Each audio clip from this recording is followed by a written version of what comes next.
Le petit écran s'est allumé, son lueur pâle projetant une ombre sur mon visage livide.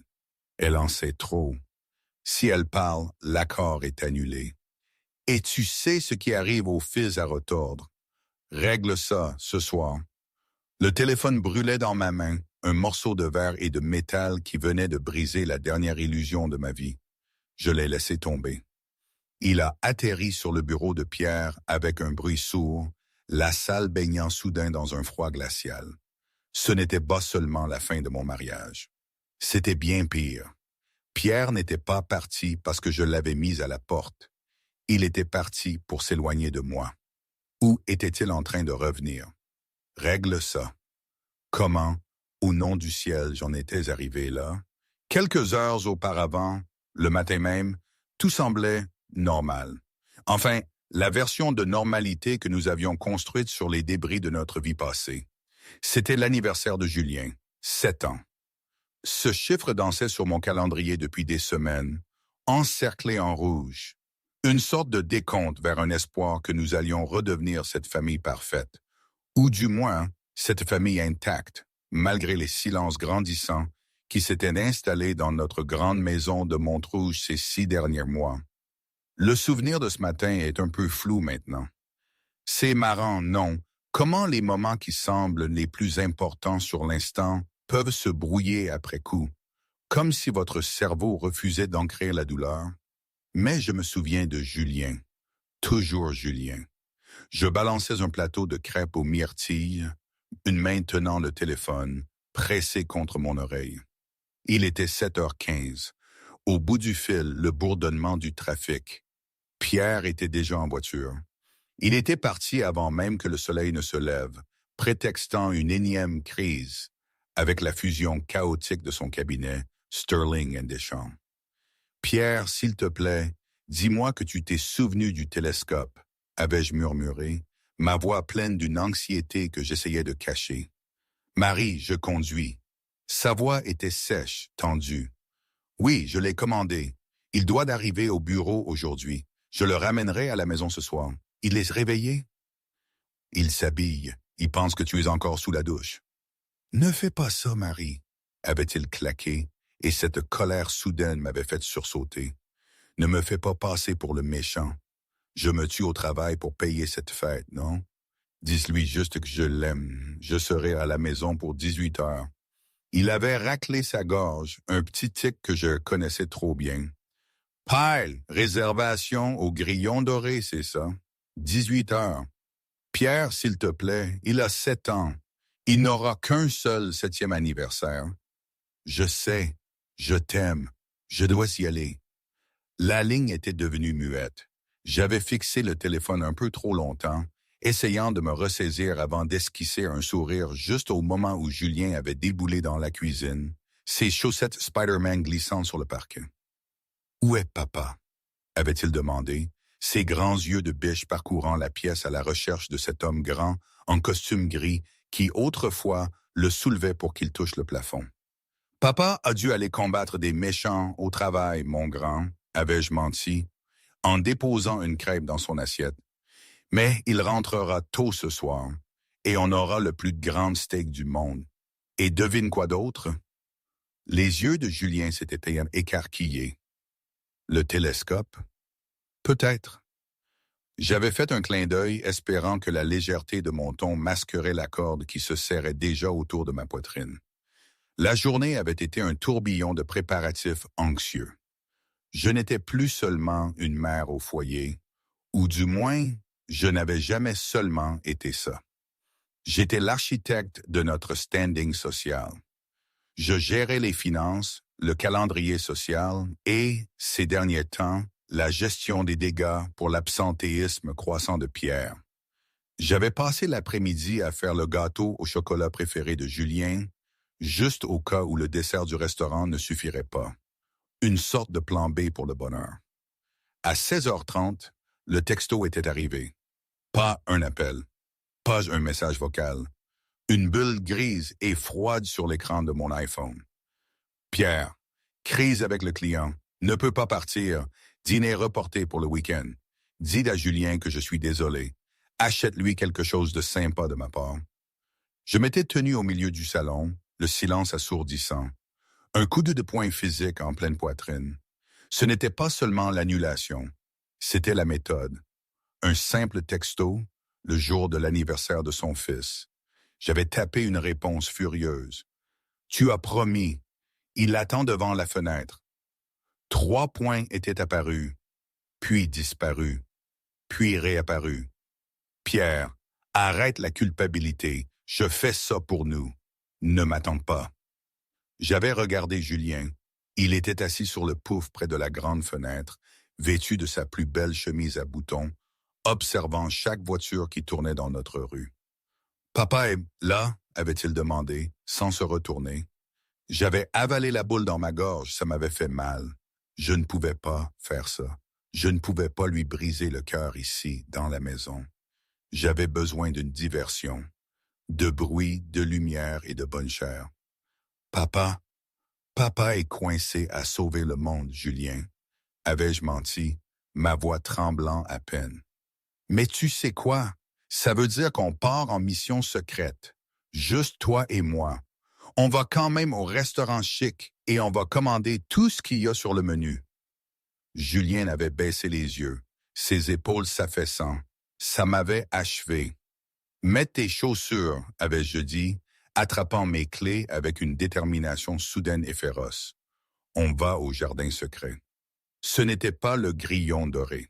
Le jardin secret était un bistrot français chic de l'autre côté de la ville, près du bureau de Pierre. C'était exorbitant, bruyant et impossible d'y entrer sans réservation. Mais je connaissais le gérant, une vieille amie, Sophie. Non, Jessica. C'est vrai, Jessica. Sophie, elle, c'est l'autre femme, mais à ce moment-là, je n'en savais rien. Si je ne pouvais pas donner son père à Julien, je lui offrirais une nuit de luxe. Nous avions roulé jusqu'en ville, la ligne d'horizon étincelante de pourpre et d'or. J'avais mis les chansons préférées de Julien, chantant à tue-tête pour noyer le silence du siège passager. Nous étions arrivés au jardin secret vers 19 heures. L'endroit était animé. Les valets en gilet rouge garaient des Porsche et des Mercedes. L'air sentait la truffe et le parfum cher. Jessica nous avait trouvé une petite banquette privée à l'arrière, dissimulée par un treillis de lierre. C'était intime, mais pas aussi intime que j'aurais voulu. Tu es le meilleur encore de tous les temps, avais-je dit à Julien, faisant teinter mon verre d'eau contre son soda. Merci, maman, avait-il dit, son sourire un peu forcé. J'aurais voulu que papa soit là, par contre. Il voulait me montrer comment couper un steak. Je sais, mon amour, je sais. J'avais commandé le filet mignon, le macaroni au homard et les frites à la truffe. J'essayais de combler le vide avec des calories, avec de l'opulence, avec tout ce que l'argent pouvait acheter, car l'amour semblait en rupture de stock. À 19h45, la porte d'entrée du restaurant s'était ouverte. J'étais face à l'entrée. C'était une habitude que j'avais prise il y a des années. Toujours surveiller la porte. La clochette avait retenti. L'hôte, un homme grand nommé Mark, s'était avancé avec un sourire. Ma fourchette s'était figée à mi-chemin de ma bouche. C'était Pierre. Il portait le même costume gris que le matin. Il avait l'air fatigué, mais pas de crise au travail fatigué. Il avait l'air vivifié, électrisé même, et il n'était pas seul. Accroché à son bras, il y avait une femme. Elle était magnifique, plus jeune que moi, peut-être 25 ans. Ses cheveux châtains tombaient en vagues souples dans son dos, et elle portait une robe nuisette qui valait plus que ma première voiture. J'avais regardé, paralysé, tandis que Pierre se penchait et lui murmurait quelque chose à l'oreille. La femme avait renversé la tête en arrière et avait ri, un son cristallin et joyeux qui traversait le jazz ambiant du restaurant. Pierre avait souri. C'était un sourire authentique, un sourire que je n'avais pas vu diriger vers moi depuis des années. Il avait posé une main sur le bas du dos de la femme, la guidant non pas vers une réunion d'affaires, mais vers la table d'angle romantique près de la fenêtre. La table réservée pour les anniversaires et les demandes en mariage. Julien était occupé à colorier son menu enfant. Il ne les avait pas vus. Je sentais le sang quitter mon visage, me laissant froide et étourdie. Crise avec le client. Le mensonge avait le goût du fiel dans ma bouche. « Maman, tu vas bien? » La voix de Julien semblait venir de sous l'eau. Il me regardait, ses yeux bruns grands d'inquiétude. Il avait remarqué ma main tremblante, ma fourchette cliquettant contre la porcelaine. Je m'étais forcé à inspirer, expirer. Si je faisais une scène maintenant, Julien verrait. Julien verrait son père avec une autre femme le jour de son anniversaire. Ce traumatisme durerait toute une vie. Je devais le protéger. « Je vais bien, mon grand », avais-je dit, forçant une gorgée d'eau. Juste un petit choc thermique avec l'eau glacée. « Hey, regarde ce bac à homards là-bas. Tu peux compter combien il y en a? » Julien avait tourné la tête vers le mur du fond. 1, 2, 3. Pendant qu'il comptait, j'avais reporté mon regard sur la table 4.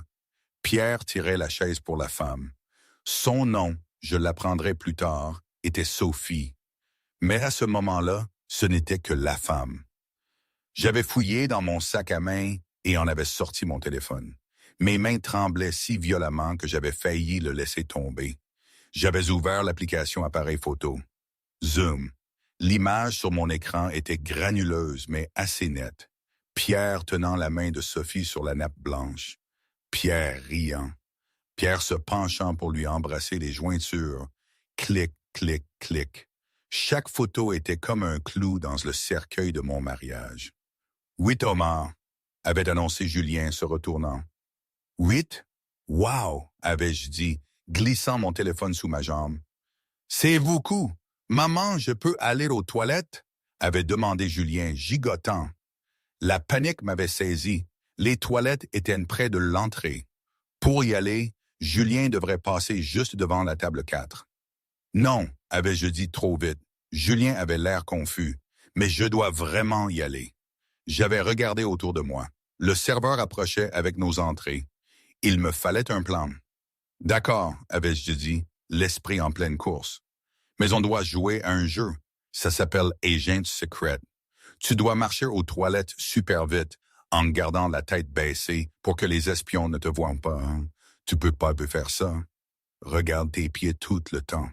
Les yeux de Julien s'étaient illuminés. Comme un ninja. Exactement comme un ninja. Vas-y. Je l'avais regardé filer devant la table de Pierre, ses yeux rivés sur ses baskets lumineuses. Pierre était trop occupé à verser du vin à Sophie pour remarquer son propre fils à quelques mètres de lui. La vue m'avait donné envie de hurler. J'avais envie de m'avancer, de faire basculer la table et de verser le coûteux pinot noir sur la tête de menteur de Pierre. J'avais envie de crier « C'est l'anniversaire de ton fils, lâche !» Mais je ne l'avais pas fait. Moment, ici je dois faire une pause. C'est fou, rétrospectivement, de voir à quel point les moments charnières de nos vies peuvent être d'une absurdité presque comique. Je me revois, avocate de formation, planifiant une évasion furtive pour mon fils dans un restaurant chic, tandis que mon mari, ce grand Manitou de la finance, fricotait avec sa maîtresse à quelques pas de là. Dans mon monde d'avant, celui des lois et de la raison, j'aurais trouvé ça grotesque, digne d'un mauvais film. Mais là, c'était ma vie. Et le plus absurde, c'est que ce théâtre des apparences, ces mensonges sous couvert de sauver l'entreprise, était la seule réalité palpable pour mon fils. Je me suis dit que si je devais jouer un rôle, autant être la meilleure actrice possible pour lui. Que diriez-vous? Auriez-vous fait la même chose, avaler votre fierté pour protéger un enfant de l'ignominie de son père? Ça nous dépasse parfois le devoir maternel, non? Lorsque Julien était revenu, essoufflé de sa mission ninja, la nourriture était arrivée. J'avais coupé son steak, souriante, bavardant, jouant le rôle de la mère heureuse. À l'intérieur, je mourais à petit feu. Après 40 minutes, Pierre et Sophie s'étaient levés. Mon cœur battait la chamade contre mes côtes. Partait-il? Non. Sophie se dirigeait vers la salle d'eau. Pierre s'était rassis, consultant sa montre. C'était ma chance. Julien, avais-je dit, ma voix calme. Tiens, mon téléphone. Tu peux jouer à Minecraft pendant 5 minutes. Ne lève pas les yeux avant que je ne revienne. Maman doit aller dire bonjour à une amie. D'accord. Julien avait attrapé le téléphone, instantanément absorbé. Je m'étais levé. J'avais lissé ma robe. Je n'avais pas marché avec colère. J'avais marché avec grâce. Je m'étais dirigé tout droit vers la table 4 et m'étais tenu directement devant Pierre. Il regardait son menu. Les escargots sont excellents ici, avais-je dit calmement. La tête de Pierre s'était relevée d'un coup. La couleur de son visage s'était évaporée si vite qu'il ressemblait à un cadavre. Sa bouche s'était ouverte, mais aucun son n'en était sorti. Il m'avait regardé, puis avait balayé frénétiquement le restaurant du regard. « Marie, avait-il étouffé. « Quoi? Qu'est-ce que tu fais là? »« Je célèbre, avais-je dit, ma voix glaciale. Julien voulait un steak. Tu as dit que tu travaillais. Drôle d'endroit pour une réunion avec un client, Pierre. Le client s'assied-il habituellement sur tes genoux? » Marie baisse la voix, avait sifflé Pierre, se levant et tentant d'attraper mon bras. « Ce n'est pas ce que tu crois. Sortons. » J'avais reculé, évitant son contact. « Ne me touche pas. »« Marie, s'il te plaît. Sophie, c'est une consultante. Nous fêtons un accord. »« C'était pour ça que tu lui embrassais la main? » avais-je demandé en haussant un sourcil. « C'est le protocole d'entreprise standard maintenant. » Pierre avait essuyé la sueur de son front. « Tu es en train de faire une scène. Où est Julien? » J'avais pointé la banquette du fond. « Il est juste là, en train de dîner seul pour son anniversaire parce que son père est trop occupé à consulter pour se souvenir qu'il existe. » Pierre avait regardé Julien puis moi, la panique s'installant. « Il sait? » « Non, avais-je dit. « Parce qu'à la différence de toi, je le fais passer avant tout. Je ne vais pas lui gâcher sa soirée, mais la tienne est sur le point de devenir très compliquée. » Juste à ce moment-là, la porte des toilettes s'était ouverte. Sophie revenait, souriante, retouchant son rouge à lèvres. « Pierre, chérie, je pensais qu'on pourrait... » Elle s'était arrêtée quand elle m'avait vu. Sophie avait regardé de Pierre à moi. Elle n'était pas idiote. Elle avait vu la ressemblance des alliances que nous portions toutes les deux. Les alliances que j'avais dessinées. « Oh, » avait dit Sophie, son sourire hésitant. « Vous devez être la femme, » avais-je terminé pour elle. « Et vous, la crise au travail. » Sophie avait regardé Pierre, confuse. « Pierre, tu m'as dit que tu étais séparé. Tu as dit que le divorce serait finalisé la semaine prochaine. » J'avais ri. Un rire sec et sans humour. « Séparé? Nous avons pris le petit déjeuner ensemble ce matin. Il m'a embrassé en partant. » Pierre ressemblait à un animal piégé. « Sophie, laisse-moi expliquer. » « Ne te fatigue pas, l'avais-je interrompu. Je m'étais penché près de Pierre, ma voix tombant dans un murmure plus terrifiant qu'un cri. « Tu as 10 minutes pour finir ton verre et partir d'ici avant que Julien ne finisse son jeu. S'il te voit, Pierre, s'il te voit avec elle le jour de son anniversaire, je m'assurerai que tu ne le revois plus jamais. Et je prendrai tout. La maison, les voitures, le cabinet, tout. » Je n'avais pas attendu de réponse. J'avais fait demi-tour et étais retourné à ma banquette. « Maman ?» Julien avait levé les yeux quand je m'étais assise. « C'était qui? » J'avais pris ma fourchette. « Juste quelqu'un que ton papa connaissait. »« Mange tes frites, mon chéri, le dessert arrive. » Mais tandis que je souriais à mon fils, mon esprit calculait déjà. Je n'allais pas seulement divorcer de Pierre. J'allais le détruire. La femme à la table 4, Sophie, comme je l'avais appris, m'avait raconté plus tard sa version de ce moment, quand je l'ai revue bien après. Pour elle, c'était un choc brutal. Elle m'a dit qu'elle s'était sentie idiote, terriblement idiote. Elle pensait sincèrement que Pierre était divorcé ou en tout cas en instance de divorce, comme il le lui avait affirmé à plusieurs reprises. Elle le voyait comme un homme sous pression, charmant, mais un peu brisé par une ancienne relation. Elle n'avait aucune idée. Et quand j'avais débarqué, glacial, la vérité l'avait frappé en plein visage. Elle avait vu les alliances. Elle m'avait trouvé effrayante. avec cette tranquillité d'acier, mais elle m'avait aussi admiré. Elle a dit que j'avais l'air d'une lionne protégeant son petit. Moi, je ne me sentais que comme une mère enragée. Le lourd silence de notre SUV. Julien s'était endormi sur la banquette arrière, serrant une figurine ninja en plastique qu'il avait reçue avec son menu enfant. Dans le rétroviseur, il paraissait si petit, si innocent.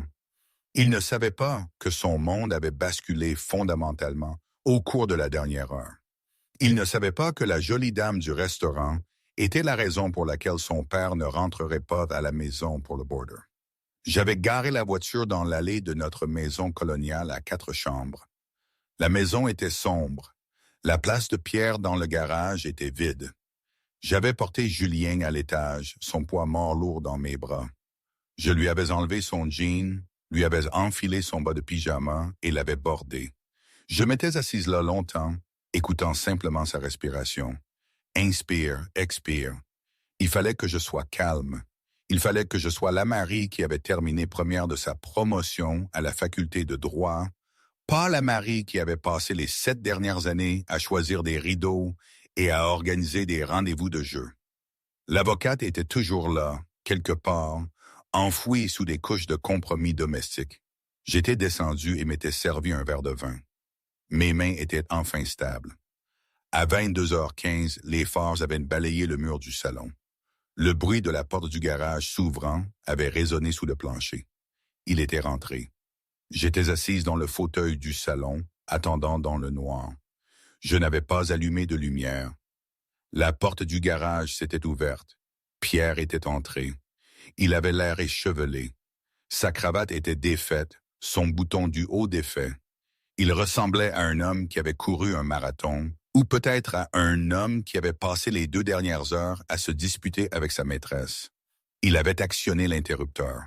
Quand il m'avait vu assise là, il avait sursauté. « Jésus, Marie », avait-il expiré, serrant sa poitrine. « Pourquoi es-tu assise dans le noir? »« Elle t'a largué ?» avais-je demandé, ma voix monocorde. Pierre avait soupiré, un son long et las, destiné à me faire sentir que j'étais l'irraisonnable. Il s'était dirigé vers le minibar et s'était versé un scotch. « Marie, on ne peut pas faire ça ce soir, je suis épuisé. »« Tu es épuisé. » Je m'étais levé. Julien en a attendu devant la fenêtre pendant 3 heures. « Pierre, 3 heures! Je t'ai dit que c'était du travail. » Avait claqué Pierre, claquant son verre. Sophie n'est pas juste une passade. C'est la fille du principal investisseur pour le projet Horizon. Si je ne la divertissais pas, le cabinet perdrait des millions. Je faisais mon travail. Je l'avais fixé. C'était une leçon magistrale de manipulation mentale. Il essayait de transformer son infidélité en un noble sacrifice pour les finances de la famille. Alors, lui tenir la main, ça faisait partie du travail. Avais-je demandé, m'approchant, lui embrasser les jointures, lui mentir sur notre séparation? C'était dans le contrat? Le visage de Pierre s'était durci.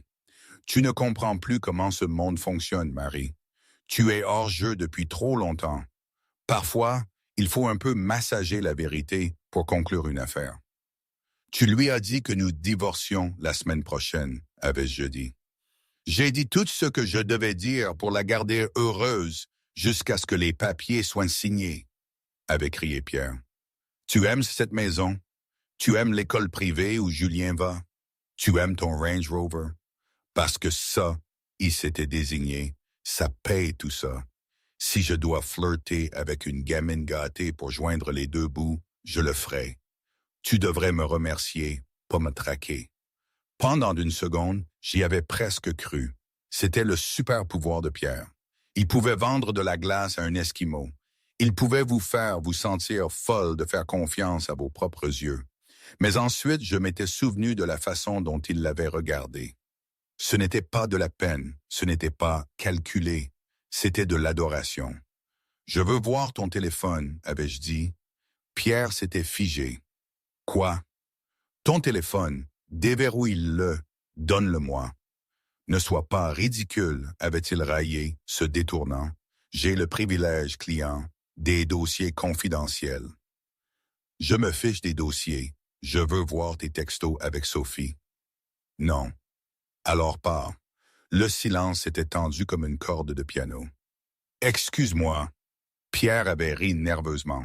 C'est ma maison et c'est moi qui y élève notre fils, avais-je dit. Tu as deux choix. Tu déverrouilles ce téléphone tout de suite ou tu fais tes valises et tu vas loger au Marriott. Je n'aurai pas un menteur dans la même maison que mon fils. Pierre m'avait regardé, ses yeux se rétrécissant.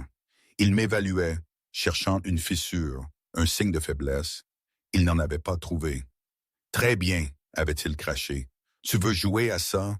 Très bien, je pars, mais ne t'attends pas à ce que je revienne en rampant quand tu te rendras compte que tu ne peux pas payer la facture d'électricité. Il avait monté les escaliers en trombe. J'avais entendu des tiroirs claquer. 10 minutes plus tard, il était descendu avec un sac de voyage. Il s'était arrêté à la porte. Tu fais une erreur, Marie. Tu n'as aucune idée du genre de pression que j'ai. Tu n'as aucune idée de ce qui se passe réellement. J'en sais assez, avais-je dit. Il avait claqué la porte. J'avais attendu d'entendre sa voiture s'éloigner. Puis j'avais fait la seule chose à laquelle il ne s'attendait pas. Je n'avais pas pleuré. Je n'avais pas appelé ma mère. J'étais allé dans son bureau à domicile. Pierre était méticuleux en matière de sécurité. Son ordinateur portable était crypté. Ses classeurs étaient verrouillés. Mais Pierre était aussi arrogant. Il supposait que j'étais juste une femme au foyer qui ne savait pas distinguer un disque dur d'un sèche-cheveux. Il avait oublié qu'avant d'être une mère, j'avais été analyste financier pour le bureau du procureur. Je ne me contentais pas de comprendre l'argent. Je savais comment les gens le cachaient. Je m'étais assise à son bureau. Je n'avais pas besoin de son ordinateur portable. J'avais besoin de papier. Les gens oubliaient toujours le papier. J'avais ouvert le tiroir du bas de son bureau, verrouillé. J'avais tendu la main sous le bord du bureau, cherchant la clé de secours qui y scotchait des années auparavant. Elle avait disparu. J'avais regardé autour de la pièce. Pierre avait l'habitude de cacher les choses en pleine vue. Mes yeux s'étaient posés sur le télescope, celui qu'il avait acheté à Julien des années auparavant, pas le nouveau qu'il avait oublié aujourd'hui. Il trônait dans le coin, ramassant la poussière. J'avais marché vers lui. J'avais dévissé le capuchon de l'objectif. À l'intérieur du tube creux du pied du trépied, j'avais senti quelque chose de froid, une clé.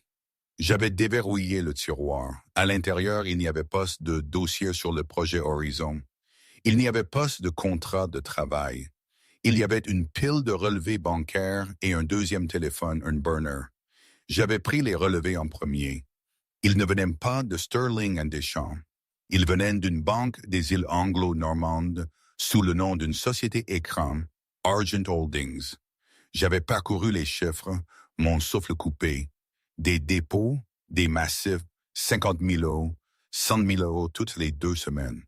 Mais ce sont les retraits qui m'avaient glacé le sang.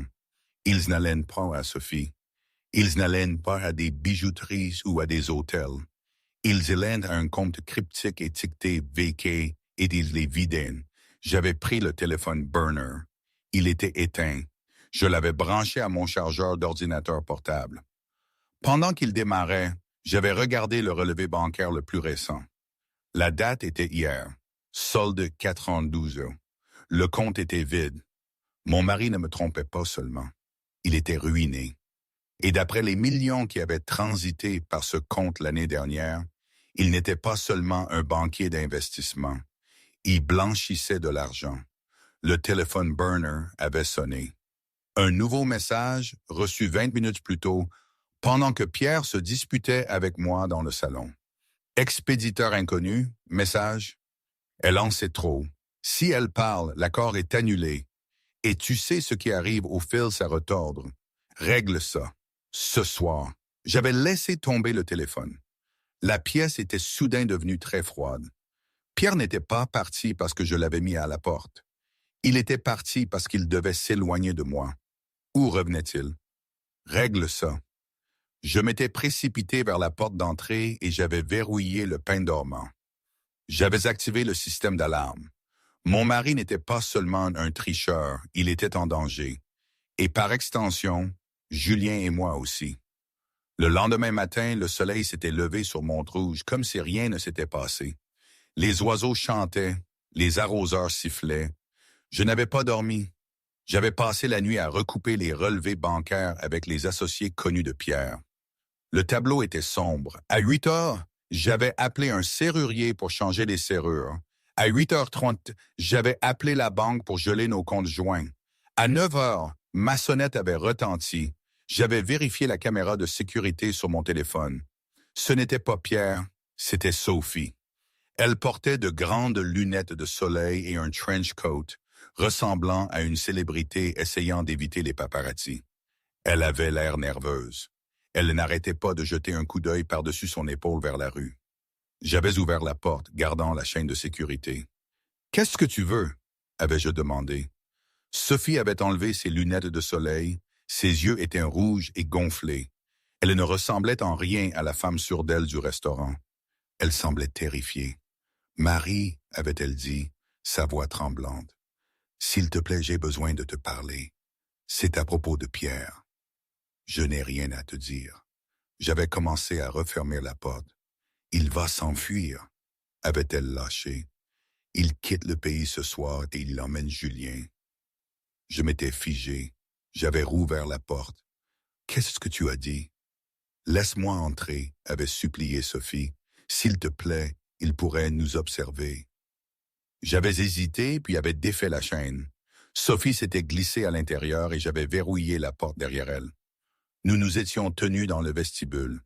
La tension était suffocante. « Parle, avais-je ordonné. « Je ne savais pas, avait dit Sophie, les larmes coulant. « Je te jure, Marie, je ne savais pas qu'il était marié avant hier soir. Il m'a dit qu'il était veuf. »« Veuf ?» J'avais laissé échapper un rire aigu et incrédule. Il m'a dit qu'il divorçait de toi. « Il ment, avait dit Sophie. Il ment surtout. Mais ce n'est pas pour ça que je suis ici. Tu avais raison au restaurant. Je suis lié. Mon père est Robert Sterling. Le Sterling de Sterling and Deschamps. » Ma mâchoire s'était décrochée. Pierre ne couchait pas avec une cliente, il couchait avec la fille du patron.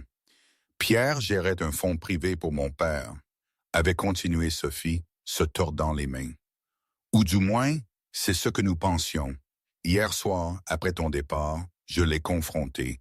J'ai exigé de voir les comptes. Je lui ai dit que j'allais appeler mon père et il a paniqué.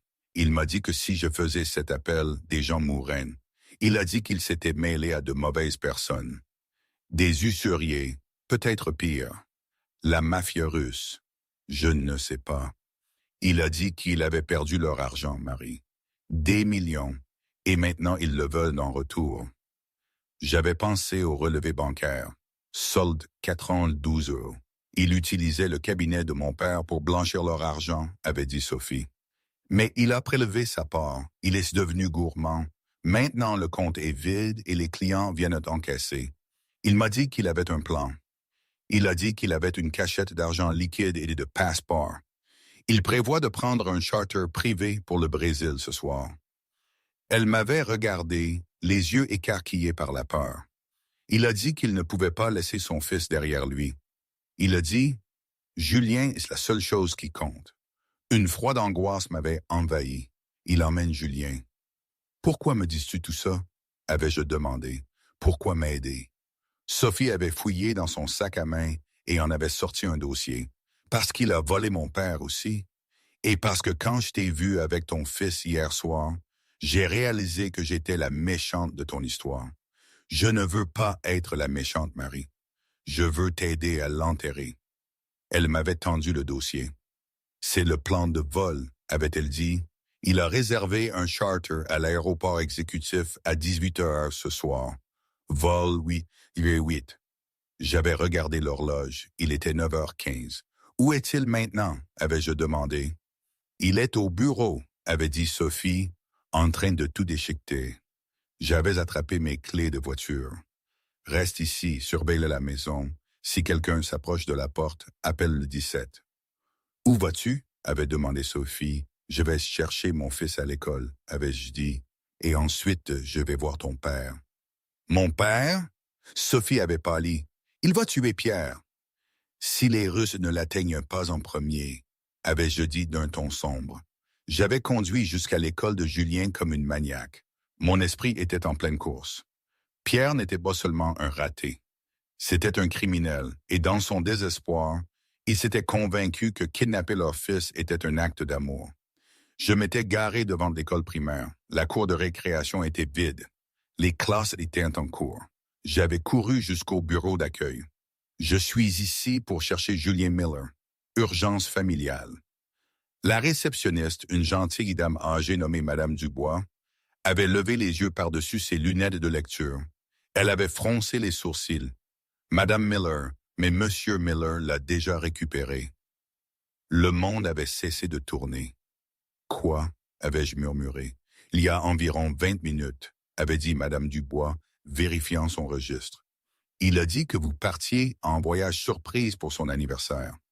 Julien était tellement excité, il a dit que vous alliez voir les singes dans la jungle. Brésil, je m'étais reculé, m'agrippant au comptoir pour me soutenir. Il a dit où ils allaient maintenant. Il a dit qu'il devait passer au bureau d'abord pour prendre ses affaires, avait dit Madame Dubois, l'air inquiet. Marie, tout va bien? Je n'avais pas répondu. Je m'étais retourné et avais couru. Il avait Julien. Il avait mon bébé. Je suis remonté dans ma voiture, mes mains tremblant si fort que je pouvais à peine mettre la clé dans le contact. J'ai composé le numéro de Pierre. Cela est allé directement à la messagerie vocale. Il n'allait pas attendre 18 heures. C'était un leurre qu'il avait donné à Sophie parce qu'il savait qu'elle craquerait. Il bougeait maintenant. J'ai démarré en trombe hors du parking. Il fallait que j'arrive à Sterling à Deschamps. C'était un trajet de 30 minutes. Je l'ai fait en 15. J'ai abandonné la voiture dans la zone de chargement et j'ai sprinté dans le hall. Le gardien de sécurité, Mark, me connaissait. Madame Miller, ravie de « Pierre est-il à l'étage? » Ai-je haleté. « Il vient de partir, » a dit Mark. Il a pris l'ascenseur de service jusqu'au garage il y a environ 2 minutes. Il avait son gamin avec lui. Joli gamin. « Ne le laissez pas partir, » ai-je crié. « Mark, fermez les portes !» Mark a semblé confus. Mais il a vu la terreur dans mes yeux. Il a attrapé sa radio. « Buzz, verrouillez le garage maintenant !» J'ai couru vers la cage d'escalier. J'ai monté les marches 2 par 2, mes talons claquant bruyamment sur le béton. J'ai défoncé la porte du parking souterrain, juste à temps pour voir le SUV Audi noir de Pierre déraper vers la rampe de sortie. Le portail de sécurité métallique descendait lentement. « Pierre !» ai-je crié, ma voix résonnant sur les murs en béton. « Pierre, arrête !» Il m'a vu. J'ai vu ses yeux dans le rétroviseur latéral. Il n'a pas ralenti. Il a appuyé sur l'accélérateur. L'Audi a bondi en avant, glissant sous le portail descendant avec seulement quelques centimètres de marge. L'antenne a raclé le métal avec un grincement horrible. Et puis il était parti. Je me tenais là, haletante, regardant les feux arrière disparaître dans la lumière du jour. Je l'avais perdu. Mon téléphone a vibré dans ma main. C'était un texto de Pierre. « Je suis désolé, Marie. Je ne peux pas le laisser avec toi. Tu comprendras un jour. Ne nous suis pas. Si tu appelles la police, les gens qui me poursuivent nous trouveront. Tu veux que Julien soit blessé? Reste silencieuse. » Je suis tombé à genoux sur le béton huileux. J'ai poussé un cri primaire, déchirant les tripes, celui d'une mère qui avait perdu son cœur. Mais tandis que les larmes coulaient, quelque chose d'autre s'est produit. La peur a commencé à se cristalliser en quelque chose de plus froid, de plus dur. Il avait pris mon fils. Il m'avait menacé. Je me suis levé. J'ai essuyé mon visage. J'ai composé le numéro de la carte de visite que Sophie avait laissée dans le dossier. Le bureau de Robert Sterling. Une voix nette a répondu. « Passez-le-moi » ai-je dit. « Dites-lui que c'est Mary Miller. Dites-lui que je sais où est son argent. Et dites-lui que j'ai besoin d'un hélicoptère. » Pierre pensait jouer aux échecs. Il pensait qu'il était le roi. Il était sur le point d'apprendre que la reine est la pièce la plus dangereuse sur l'échiquier. 30 minutes plus tard, j'étais dans le bureau penthouse de Sterling Deschamps. La vue était à couper le souffle. La ville entière s'étendait comme une grille d'or et d'acier. Mais je ne regardais pas la vue. Je regardais Robert Sterling. C'était un homme intimidant. Cheveux argentés, yeux comme du silex ébréché, et une immobilité qui suggérait qu'il était habitué à ce que les gens le craignent. Il était assis derrière un bureau qui coûtait probablement plus cher que ma maison. « Madame Miller, a-t-il dit, sa voix un grondement sourd, ma fille me dit que vous êtes une femme pleine de ressources, mais faire irruption dans mon bureau en demandant un hélicoptère est ambitieux. Mon mari a votre argent, ai-je dit, allant droit au but. Et il a mon fils. Je me fiche de l'argent, Monsieur Sterling. Vous pouvez le brûler, ça m'est égal. Mais Pierre est désespéré, et les hommes désespérés font des erreurs. S'ils prennent un avion, je perds mon fils pour toujours. J'ai besoin de vos ressources pour l'arrêter. » Sterling s'est penché en arrière, les doigts croisés. Et pourquoi ne devrais-je pas simplement appeler la police ou ma propre équipe de sécurité privée pour l'intercepter? Parce que Pierre ne va pas à l'aéroport, ai-je dit. Sterling a haussé un sourcil. Sophie a dit « Vol 808 ». C'est un leurre, ai-je dit, sortant le téléphone burner de Pierre de ma poche. Pendant que je conduisais ici, ce téléphone a reçu un signal. C'est un tracker de localisation. Pierre ne se dirige pas vers l'aéroport exécutif. Il se dirige vers le port du Havre, Terminal 4. Sterling a froncé les sourcils. Les docks. Pourquoi? Parce qu'il ne prend pas de vol commercial ou de charter privé. Ai-je expliqué, mon esprit travaillant vite. Les gens à qui il a volé le véquaient sur les relevés bancaires. Ce ne sont pas seulement des investisseurs. Ce sont la Bratva, la mafia russe. Pierre sait que s'il va à un aéroport, son passeport déclenchera une alerte. Il essaie de partir par la mer. Cargo, c'est la seule façon de déplacer autant d'argent sans laisser de traces écrites. Sterling s'est levé. L'air dans la pièce a changé. Il s'est dirigé vers la fenêtre. « Victor Karpov », a murmuré Sterling. « VK, ça explique l'irrégularité sur les marchés asiatiques. » Il s'est retourné vers moi. « Si Karpov est impliqué, votre mari est un homme mort. » Karpov n'accepte pas les excuses. Il prend du sang. Je me fiche de ce qui arrive à Pierre. Et je dis, ma voix tremblante de rage contenue. Je veux Julien. Si Pierre essaye d'embarquer sur un navire avec mon fils et que les Russes le trouvent en premier. Je n'ai pas terminé la phrase. L'image de Julien pris dans un échange de tirs m'a fait perdre mes genoux. Sterling a appuyé sur un bouton de son bureau. Préparez l'hélicoptère et l'équipe de sécurité. Les SUV blindés vont au port. Il m'a regardé. Vous venez avec moi, Marie. Vous le connaissez. Vous savez comment il pense. Et si Karpov est là, j'aurais peut-être besoin d'un témoin qui n'est pas sur ma feuille de paye. Oulion agit vite. Le trajet en ascenseur jusqu'au toit a été un flou. Le vent a fouetté mes cheveux sur mon visage tandis que les pales de l'hélicoptère prenaient une vie. Alors que nous décollions, survolant les gratte-ciels, j'ai regardé le téléphone burner dans ma main. Le point représentant Pierre se déplaçait régulièrement vers le sud, vers l'eau. Il s'est arrêté. Ai-je crié dans le casque. Il est dans un entrepôt près du terminal de conteneurs. C'est le point d'échange, a dit Sterling, sa voix sombre dans mon oreille. Il ne part pas seulement. Il achète sa sortie. Il les rencontre. Il rencontre les Russes. La panique m'a griffé la gorge. Avec Julien dans la voiture? Il pense qu'il peut négocier, a dit Sterling. C'est un idiot. On ne négocie pas avec les tigres, Madame Miller. On les tire. L'hélicoptère a viré brusquement, se dirigeant vers l'étendue grise de l'océan. Monsieur Sterling, ai-je dit, agrippant ma ceinture de sécurité. Si nous arrivons là-bas et que les choses tournent mal, j'ai besoin que vous me promettiez quelque chose. Quoi?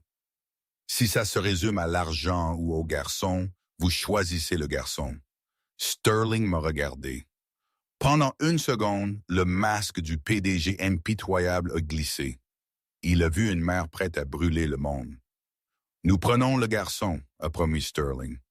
Le quartier des entrepôts était un cimetière de métal rouillé et de conteneurs empilés comme des Legos. C'était désolé, le genre d'endroit où se passaient des choses qui ne faisaient jamais les informations du soir. Leur hélicoptère a atterri à 1 kilomètre de là pour maintenir l'élément de surprise. 2 SUV noirs nous attendaient, l'équipe au sol de Sterling. Nous nous sommes entassés à l'intérieur. La cible est dans l'entrepôt 4B, a rapporté le chef de la sécurité, un homme nommé Jean-Luc.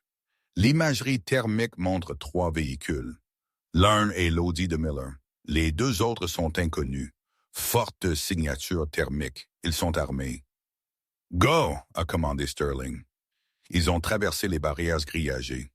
Les SUV ont dérapé en s'arrêtant devant les énormes portes roulantes de l'entrepôt 4B. Jean-Luc et 4 autres hommes armés de fusils d'assaut se sont mis en position. « Restez dans la voiture », a ordonné Sterling à Marie. « Non », ai-je dit, ouvrant la porte. « Julien est là-dedans. »« Marie !» J'étais déjà en train de courir. J'ai glissé par une porte latérale, entrant dans l'espace caverneux. L'air sentait le diesel et l'eau salée. Au centre de l'entrepôt, l'Audi noir de Pierre était garé. Les phares étaient allumés, coupant l'obscurité. Pierre se tenait à l'extérieur de la voiture. Il tenait une maillette métallique. Il avait l'air en sueur, sa cravate disparue, sa chemise trempée. Face à lui se trouvaient 3 hommes. Ils portaient des vestes en cuir. L'homme au milieu était énorme, avec une cicatrice traversant sa joue. Victor Karpov. Et sur la banquette arrière de l'Audi, j'ai vu une petite tête. Julien. Mon cœur s'est arrêté. Il regardait une tablette, inconscient du fait qu'à 1 mètre de là, des hommes armés décidaient du sort de son père. « Tout est là », disait Pierre, sa voix craquant. 5 millions d'obligations aux porteurs et d'argent liquide, comme convenu. Maintenant, j'obtiens le passage sur le Vostok, n'est-ce pas, moi et mon fils? Victor a ri. C'était un son humide et laid. Pierre. Victor s'est avancé. Tu penses me voler? Me faire passer pour un idiot auprès de mes partenaires et ensuite tu achètes juste un ticket? J'ai doublé votre investissement, a plaidé Pierre, tendant la maillette. Regardez, tout est là. Victor a fait signe à l'un de ses hommes de main. L'homme s'est avancé et a attrapé la maillette. Il l'a ouverte, a vérifié le contenu et a hoché la tête. « Bien, » a dit Victor, « nous prenons l'argent. »« Et le passage ?» a demandé Pierre, l'espoir montant dans sa voix. « Pas de passage ?» a dit Victor, sortant un pistolet silencieux de sa veste. « Tu es un fardeau, Pierre, un fil à retordre. » Les yeux de Pierre se sont écarquillés. Il a trébuché vers la voiture. Non, attendez, j'ai plus. J'ai les clés de chiffrement des comptes Sterling. Je peux vous donner accès à tout. Mon sang s'est glacé. Il vendait Sterling. Il vendait tout le monde. Victor a légèrement baissé son arme. Montre-moi. C'était ça. Si Pierre remettait ce téléphone, il leur serait inutile. Il le tuerait et prendrait Julien comme témoin ou pire, comme garantie. Je suis sorti de derrière le conteneur maritime. Il ment, ai-je crié. Toutes les têtes de la pièce se sont tournées vers moi. Marie! Pierre avait l'air d'avoir vu un fantôme. Maman! Julien m'a vu à travers la fenêtre. Il a commencé à taper sur la vitre. Laissez partir le garçon, ai-je dit, marchant d'un pas régulier vers le cercle d'hommes. Mes jambes tremblaient, mais ma voix était de fer. Qui est cette femme? A demandé Victor, amusé. La femme, a dit Pierre, la panique montant. Marie, sors d'ici. Il n'a pas les clés, et je dis à Victor, ignorant Pierre. Je les ai. Pierre m'a regardé, confus. Puis il a tapoté sa poche. Il a réalisé que son téléphone burner, celui avec les codes de sauvegarde, avait disparu. J'ai brandi le téléphone burner que j'avais pris à la maison. Les codes d'accès sont sur cet appareil, ai-je dit. Et je viens d'y mettre un verrou biométrique. Vous ne pouvez pas l'ouvrir sans mon empreinte digitale. Et si mon cœur s'arrête, ai-je bluffé, il efface automatiquement les données. Victor m'a regardé avec un nouveau respect. Femme intelligente. Je veux le garçon, ai-je dit, désignant la voiture. Laissez le garçon courir vers moi. Une fois qu'il sera en sécurité dehors, je vous donnerai le téléphone. Marie, non, a crié Pierre. C'est mon assurance. Tu n'as pas d'assurance, Pierre, ai-je crié en retour, la colère explosant enfin. Tu n'as rien. Tu as joué notre famille et tu as perdu. Victor a souri. Je l'aime bien, d'accord, marchez. Il a fait signe à ses hommes. L'un d'eux a ouvert la porte arrière de l'Audi. Julien, cours vers maman, ai-je crié. Julien a sauté. Il a regardé Pierre, puis les hommes armés, puis moi. Cours, mon amour, vite. Julien a sprinté sur le sol en béton. Je suis tombé à genoux, le rattrapant dans mes bras. Le soulagement était si intense que j'ai failli m'évanouir. Je l'ai serré fort, protégeant son corps avec le mien. « Va !» ai-je murmuré à son oreille. « Cours vers la grande porte. Monsieur Sterling est là. »« Va !» Je l'ai poussé vers la sortie. Julien a hésité puis a couru. Jean-Luc l'a attrapé à la porte, le tirant en sécurité. Je me suis levé. J'étais seul avec les loups. « Téléphone !» a dit Victor, tendant sa main. J'ai regardé Pierre. Il était affalé contre sa voiture, vaincu, un lâche jusqu'au bout. J'ai regardé Victor. « Tiens, ai-je dit. » J'ai lancé le téléphone. Mais je ne l'ai pas lancé à Victor. Je l'ai lancé haut en l'air vers le coin sombre de l'entrepôt où l'eau était profonde et trouble dans le slip du bateau.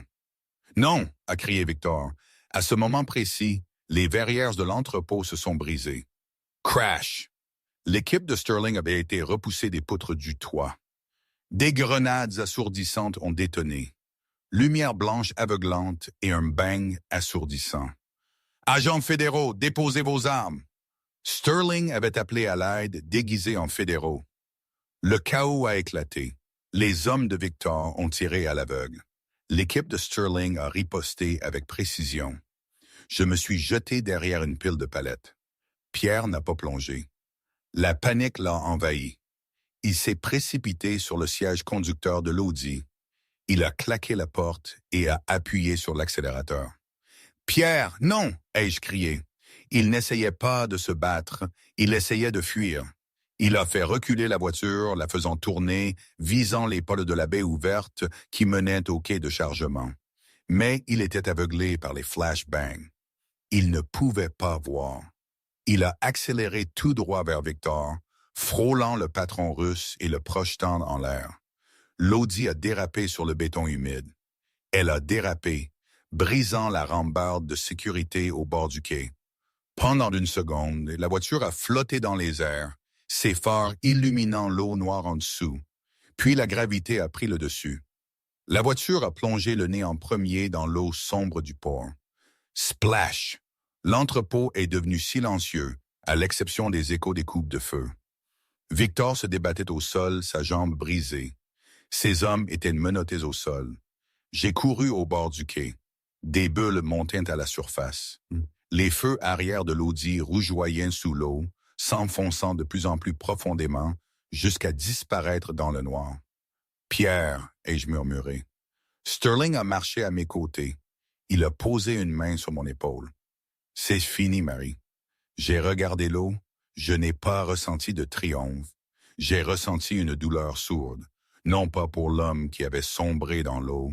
Il était mort il y a longtemps, mais pour l'homme qu'il avait été. L'homme qui avait promis d'acheter un télescope à son fils. « Où est Julien ?»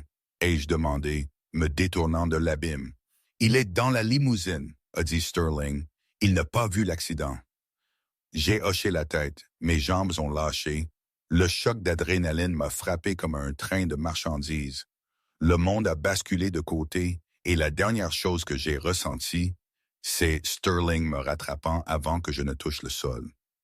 Je me suis réveillé à l'odeur d'antiseptique et au bip régulier d'un moniteur. Ma tête était lourde, enveloppée de bandages épais. J'ai essayé de bouger, mais mon bras était dans un plâtre. Elle est réveillée.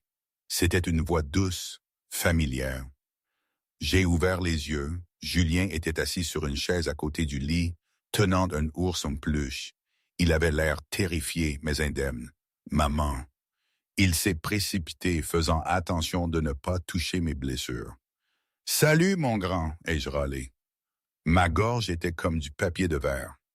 Derrière lui, Robert Sterling se tenait. Il avait l'air fatigué, son costume froissé pour la première fois. « Vous avez une commotion cérébrale, un bras cassé et 3 côtes fêlées, » a dit Sterling. « Mais les médecins disent que vous êtes fait d'acier. »« Pierre ?» ai-je demandé. C'était un réflexe. Le visage de Sterling s'est assombri. Il a survécu à l'accident. Il est aux soins intensifs dans le couloir sous surveillance policière. J'ai fermé les yeux. Les Ross sont en garde à vue. Le FBI a intercepté la transaction que vous avez envoyée. Ils sont arrivés 3 minutes avant l'accident. Vous avez sauvé votre propre vie, Mary. Sterling a marché jusqu'au lit et vous avez sauvé mon cabinet. Le FBI a saisi le portefeuille de crypto. Mais parce que vous avez coopéré et parce que j'ai de très bons avocats, nous avons négocié un accord. L'argent retourne aux investisseurs. Pierre paye pour le détournement de fonds et le blanchiment. Il risque 20 ans minimum. Et nous? J'ai regardé Julien. Nous n'avons rien. Il a vidé les comptes. La maison sera saisie. Sterling a souri. Un rare sourire authentique. Je pense que vous sous-estimez votre valeur, Madame Miller. Vous avez trouvé une trace médico-légale que toute mon équipe de sécurité a manqué. Vous avez négocié un échange d'otages avec la mafia russe et vous avez récupéré 5 millions d'actifs volés. Il a posé une carte de visite sur la table de chevet. Mon directeur financier prend sa retraite le mois prochain. J'ai besoin de quelqu'un qui peut repérer un mensonge à 1 kilomètre. Le salaire de départ est substantiel et il vient avec un appartement de fonction en ville. Immeuble sécurisé avec portier. J'ai regardé la carte. Directrice financière, Sterling & Deschamps. Je n'ai pas de CV, ai-je plaisanté faiblement. Vous venez de le vivre, a dit Sterling. Prenez le poste, Mary. Construisez une nouvelle vie. Une où vous n'aurez pas à attendre qui que ce soit devant la fenêtre. J'ai regardé Julien. Il me serrait la main. D'accord, ai-je murmuré. Je le prends. 6 mois plus tard, le restaurant était bruyant, rempli du bavardage de l'heure du déjeuner. Je m'étais assise à la même banquette au jardin secret où ma vie s'était effondrée. Mais cette fois, je ne portais pas le cardigan d'une femme au foyer. Je portais un tailleur pantalon bleu marine. En face de moi, Sophie. Elle avait l'air différente aussi, plus calme. Elle avait créé une organisation à but non lucratif pour les victimes de fraude financière. Nous nous retrouvions 1 fois par mois. C'était une amitié étrange forgée dans le feu, mais c'était réel. « Tu as entendu ?» a demandé Sophie, remuant son thé. La condamnation était hier. J'ai entendu, et je dis, 12 ans. Je ne me sentais pas heureuse. Je ne me sentais pas triste. Je me sentais juste libre. Il a demandé à te voir, a dit Sophie avant son transfert. Non, ai-je dit simplement. Et Julien? Julien va très bien. Il a intégré l'équipe de foot. Et il sait que son papa est en pause pour très longtemps. Je lui dirai la vérité quand il sera plus grand. Pour l'instant, il est juste content que maman rentre à la maison pour le dîner tous les soirs à 18 heures. J'avais ajouté, pile. Le serveur est arrivé avec le dessert. Un soufflé au chocolat avec une bougie. Qu'est-ce que c'est? Ai-je demandé. Ce n'est pas ton anniversaire. Sophie a souri. Mais c'est ton anniversaire. Anniversaire de quoi? Le jour où tu as cessé d'être une victime, a-t-elle dit. J'ai regardé la bougie vaciller dans la lumière tamisée. J'ai pensé à la femme qui était assise dans cette banquette il y a 6 mois, effrayée, dépendante, définie par son mari. J'ai soufflé la bougie. Cette femme était partie et elle ne reviendrait pas. L'addition, s'il vous plaît, et je dis au serveur. C'est pour moi. J'ai payé avec ma propre carte. Une carte platine gagnée, non pas donnée. Je suis sorti du restaurant, la tête haute. Le soleil brillait. La ville était animée. Et pour la première fois depuis longtemps, l'avenir ne ressemblait pas à une date limite. Il ressemblait à une promesse. Et cette fois, c'était une promesse que j'avais l'intention de tenir. Aujourd'hui, honnêtement, je ne sais pas. Parfois, je pense que c'était la meilleure chose qui pouvait m'arriver, une sorte de renaissance brutale. D'autres fois, je me demande si j'ai fait les bons choix, si Julien ne me reprochera pas un jour la vérité sur son père. C'est compliqué. La vie est un enchevêtrement de décisions, de conséquences et de réécriture incessante de notre propre histoire. Rien n'est parfait, et surtout pas les fins. Mais ce chemin, avec ses cicatrices et ses victoires inattendues, c'est le mien. Et il n'y a personne d'autre avec qui j'aimerais le partager que mon fils, et peut-être, de temps en temps, Sophie autour d'un